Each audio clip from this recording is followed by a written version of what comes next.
Picture the richest person you can possibly imagine. Unlimited money, whatever they want. They can write a check for it tomorrow. They can build a bigger factory than anyone else. They can buy 1 million users overnight with a marketing budget the size of a small country. But there are some moats that even that person cannot buy, not for any price.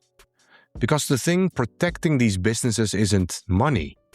It's time, it's access, and it's deep operational knowledge that took decades to build.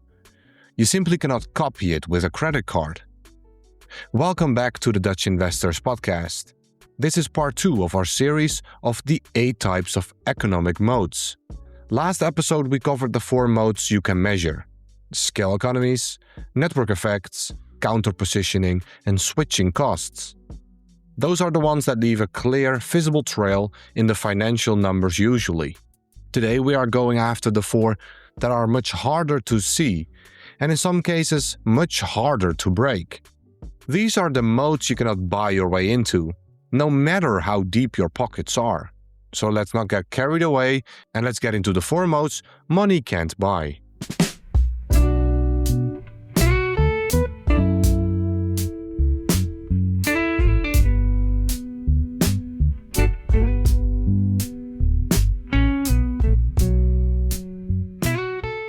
The first moat for this episode, but moat 5 on our 2-part episode list, is branding.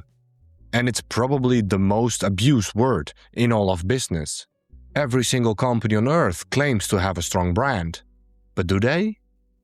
So we need to be strict here.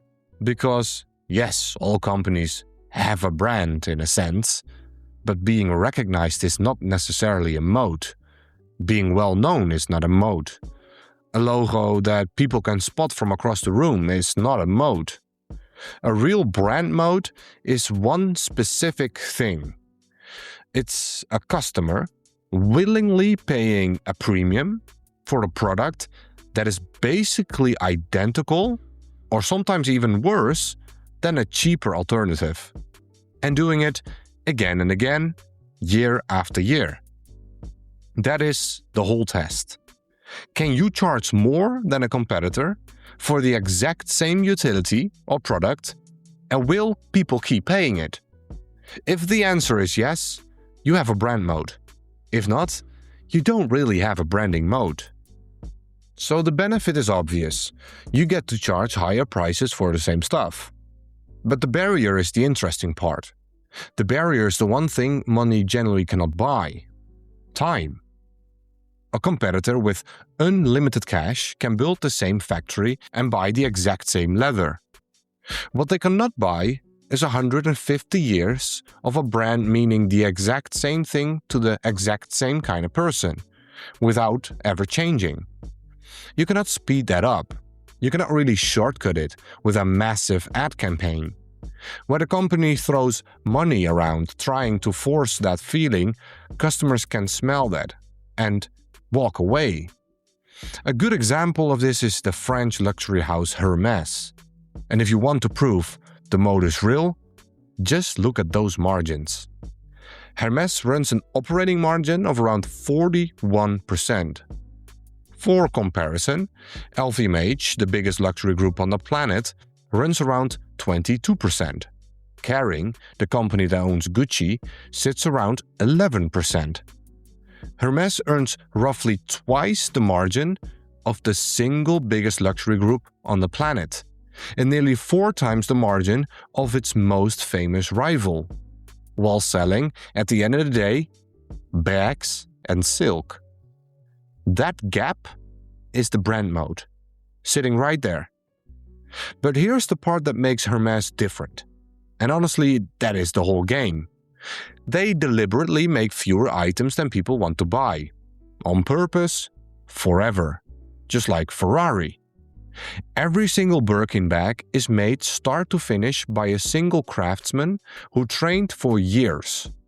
They only grow production as fast as they can train people, which means they cap their growth at around 6 or 7% no matter how loud the demand gets.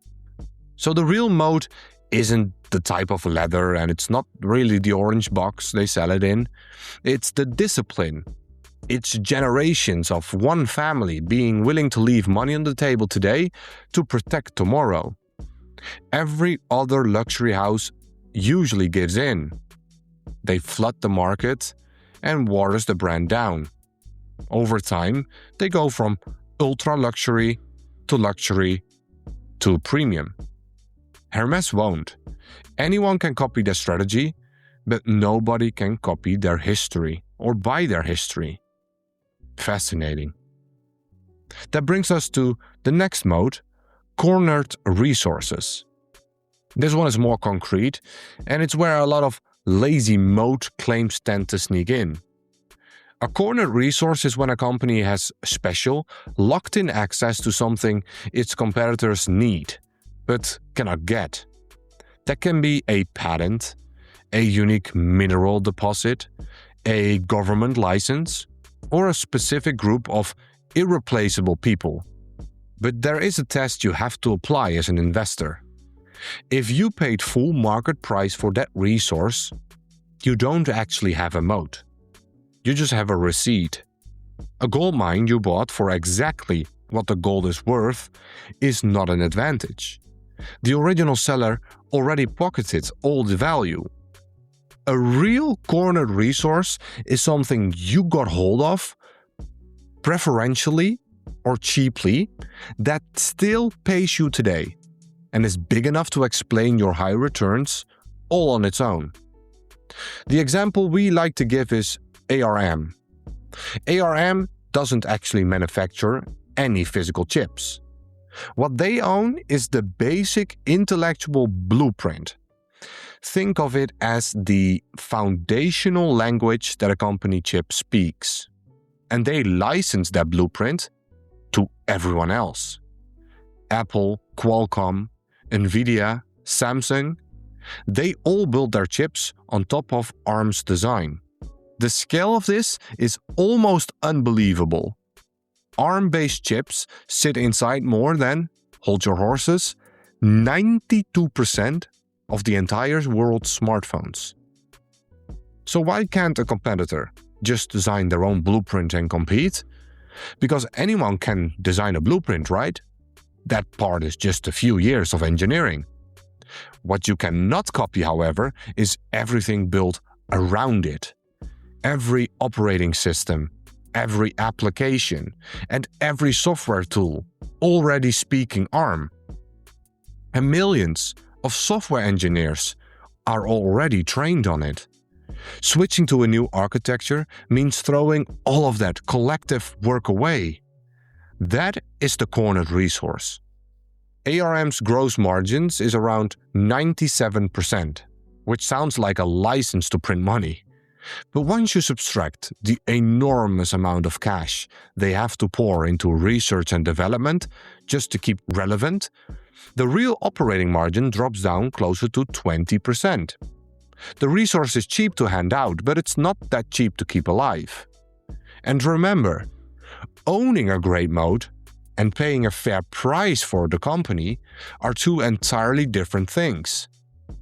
ARM is a wonderful business, but whether you are overpaying for it on any given day is a completely separate question. Keep that in mind.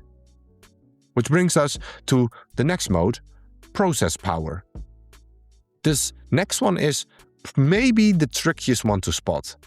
And it's also one people mistakenly slap onto any company that runs well. Let's be precise. Process power is deep, accumulated organizational know-how. It's the way a company executes thousands of tiny things across its daily operations that make it structurally cheaper or better than anyone else. The key part that you cannot copy it. The key part is that you cannot copy it by taking the finished product apart. There is no single patent document or no magic machine. There is no single executive who holds the secret. It is spread across thousands of tiny habits and judgment calls built up over decades. Process power only truly exists when your competitor knows exactly what you are doing and still can't pull it off. I think a good example is ASML, or a textbook case, TSMC. The Taiwanese company that manufactures the most advanced computer chips in the world makes around 70% of the chips for hire on the entire planet. So why does TSMC stay ahead of giants like Intel or Samsung, even though they can buy the exact same manufacturing machines from ASML? It all comes down to yield. Making a cutting-edge chip takes thousands of individual chemical and physical steps. Yield is simply the percentage of usable chips you get out of each batch versus how many you have to throw in the trash. TSMC's yield on its most advanced chips is, reportedly, over 80%. Samsung, its closest rival, was stuck down around 30 to 40% for a good chunk of last year. That is a massive gap. That is the difference between running a highly profitable business and literally setting billions of dollars on fire. And there's another thing. That gap doesn't live in a machine you can just go out and buy. The machinery is for sale on the open market from ASML. Anyone with enough money can order one. The gap lives in the collective brains of the engineers, the recipes for running each step, the custom calibration data, and decades of trial and error. Intel and Samsung have thrown tens of billions of dollars at closing this gap and are still behind. Because the one thing none of them can buy, at any price, is 20 years of slowly, painfully getting better at it. Yes, you can buy the machine, but you can't buy 2 decades of learning required to make that machine work in the best way possible. That is process power. Which brings us to our final mode, ecosystems. And yes, you could argue this isn't really a separate mode at all, but a combination of the other 7 working together, which is fair. But we think it deserves its own name, because something generally different happens at the very top of the business world. An ecosystem mode is when a company stacks several different moats across several different businesses that actively feed each other. The data from Business 1 funds Business 2. The audience from Business 2 sells to Business 3. The infrastructure built for Business 1 quietly undercuts every rival in Business 4. And at some point, it stops looking like a single company with a moat and starts looking like an entire self-sustaining weather system. Let's take a look at Amazon. People often look at Amazon's razor-thin retail margins and say, see, it's a low-quality business if you look at it from a screener, right? They are reading the numbers completely wrong. Amazon Retail is really 3 separate businesses propping each other up. The online stores run at thin margins. Factual, yes. But all the shopping traffic generates a mountain of customer data, and that data feeds an advertising business with massive high-margin profits. And the giant infrastructure they built to run that retail store, that became AWS, their cloud business, which now throws off more profit than all of Amazon's retail operations combined. No single moat explains Amazon. The magic is the way the layers feed each other. Another great example outside the West is Tencent. At the very bottom sits WeChat, an app used by over 1.4 billion Chinese people. Essentially, every connected person in mainland China uses the app. That is a massive network effect, and it's the foundation. On top of that, they have stacked a gaming business, a digital payments business, and an advertising network. None of those side businesses would be anywhere near their current size without WeChat underneath, driving free traffic. Tencent then takes that massive pool of cash and buys stakes in companies all over the world, which feed content and data right back into the home base. That is why an ecosystem is so incredibly hard to attack. Each individual piece might look beatable if you isolate it, but you are not fighting one business. You are fighting all of them at once, and they are all subsidizing each other. It is no accident that these ecosystems are where the single biggest piles of stock market value sits today. Alphabet, Microsoft, Amazon, Tencent, just to name a few. So there you have it, all 8 competitive advantages. From last episode, economies of scale, network effects, counter-positioning and switching costs, moats you can measure. Today, branding, cornered resources, process power, and ecosystems, moats you can't buy.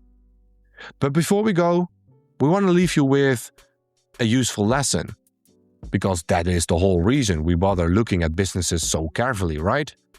What this list really tells you is something about everything that didn't make it. Most of what people call a competitive advantage, a moat, a slightly better product, a smarter CEO, a great mission, great execution, a nice culture, they're not really moats at all. They are just very good at their job. They help run the business smoothly and great. They can even allow for large margins for a while. But simply being good is temporary, because you can get copied. Those that make the most money will also attract the most eyes, every single time. The entire point of this exercise is to force yourself to tell those two things apart. The companies that are merely winning right now, and the rare companies that have a real, structural reason why nobody can ever catch them. They are not in the same group. They aren't even close. So the real question to carry out of these episodes is this, and use it on every stock anyone ever tries to sell on you, including the ones we can get excited about. Don't ask, is this company winning today? It's an easy question, and it's mostly yes. Otherwise, they wouldn't be on the stock market or wouldn't be profitable. Plenty of doomed companies are winning today. But the real question is, what exactly is stopping everyone else from copying them? And how long do you think that actually stays true? And if you can explain why a company is winning, but you can't explain why nobody can copy it, you haven't really found a moat, but more of a head start. And the clock is already ticking, because business is killing. Nobody gets away with a free meal. Thanks so much for listening to the Dutch Investors Podcast. If you want to help us out, please leave us that 5-star review if you've got 5 seconds to spare, and hopefully we'll see you next week. And like always, stay curious, keep learning, and happy investing.